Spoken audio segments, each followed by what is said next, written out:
Hi, everyone. I'm Chelsea Clinton, and along with my mom, Hillary Clinton, we wrote Grandma's Gardens, a real tribute to my grandmother, my grandma Dorothy, my mom's mom, who loved gardens and really shared that love of gardening and gardens with my mom and with me. And we're so grateful to now continue sharing that love of gardens and gardening with my children, my mom's grandchildren. And we'd like to share Grandma's Gardens with all of you today. And we also want to say how grateful we are to Penguin Random House and to Parents Magazine for giving us a chance to do just that.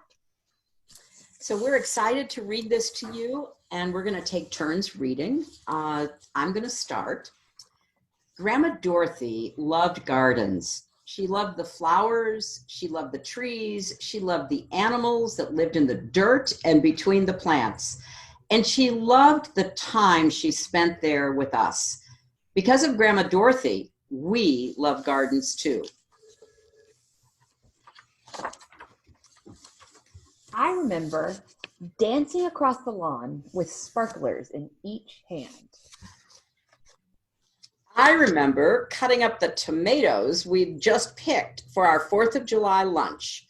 Gardens are places for celebration. I remember being so proud that Grandma asked me to help her care for the azaleas. I don't know whether Chelsea or my mom loved gardening together more. Gardens help teach responsibility. When my grandma talked about the gardens she'd visited in Morocco, she made me want to visit them too. I loved that my mom had adventures later in life and that her adventures included beautiful gardens. Gardens are places of discovery. I loved reading with my grandmother on her porch next to her sunflowers while listening to the animals in the nearby zoo. They often would read the same book for their book club of 2 or 3 when we all read together. Gardens are places for learning. In Arkansas and Washington, D.C., we spent lots of time at the zoo, and my grandmother always pointed out the trees and plants the animals were sitting under, swinging on, or eating. I always appreciated my mom teaching Chelsea how dependent her favorite animals were on nature, whether they were caterpillars in the backyard or pandas at the zoo. Gardens are homes to creatures large and small.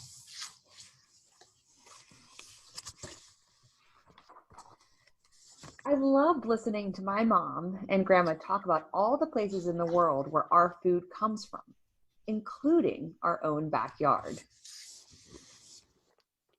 As a little girl, I remember my mom explaining that some of my favorite foods, like peaches, were so special because they grew only during summer months. Gardens give us food. When my grandma moved in with my parents, I loved visiting them and listening to my mom and grandma talk about the newest additions to their garden. Once we were living together, my mom and I spent even more time planning our garden, picking out and tending to the plants, trees, and flowers, and watching the birds. Gardens are where we can create beauty. When I saw my grandma, I loved showing her pictures of the gardens I'd visited. When I could, I would bring souvenir books of the gardens to share. My grandma's smile made the heavy suitcase worth it. As I traveled around the world, I always tried to, excuse me. As I traveled around the world, I always tried to store up the images of the gardens, plants, and trees I'd seen to share with my mom. I loved sharing my memories with her. Gardens are places to share stories. My grandma gardened into her 90s. She knew it was good for her, but that's not why she did it. She did it because she loved it. Watching my mom enjoying our garden and tending to it gave me as much joy as it gave her. Gardens help us stay strong. On a particularly magical day, my grandma and I visited Mount Vernon, George Washington's home and gardens. I wish we could have visited more gardens together. My mom and I would go to historic Dumbarton Oaks near our home in Washington, D.C., to wander around the gardens and learn more about the family who had lived there. I wish we could have visited more gardens together.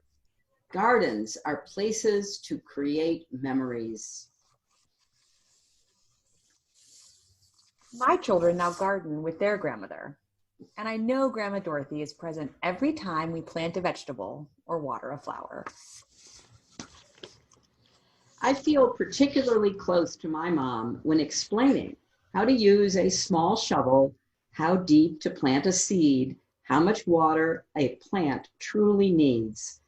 Gardens connect us across generations. My grandmother was always willing to play tag with me, throw a ball around, play hide and seek in the garden. I think she had as much fun as I did. Today, watching my grandchildren race across the lawn, run around the trees, and smell the flowers makes my heart smile. Gardens are places to remember. Our beloved Grandma Dorothy believed in gratitude, in being thankful for what we've been given, and working to expand our circle of blessings. We are so grateful she shared her love of gardens with us, and we can share the love she gave us with the next generation. What do you share with the people you love? Well, thank you for letting us share our story, Grandma's Gardens, with all of you. And we hope that you're able to find moments of sharing what you love with your loved ones, whether kind of you're next to one another in person or kind of only next to one another on a split screen. And we really hope that you all are staying healthy and safe in these times. And thank you again for listening to us share Grandma's Gardens. Thank you all.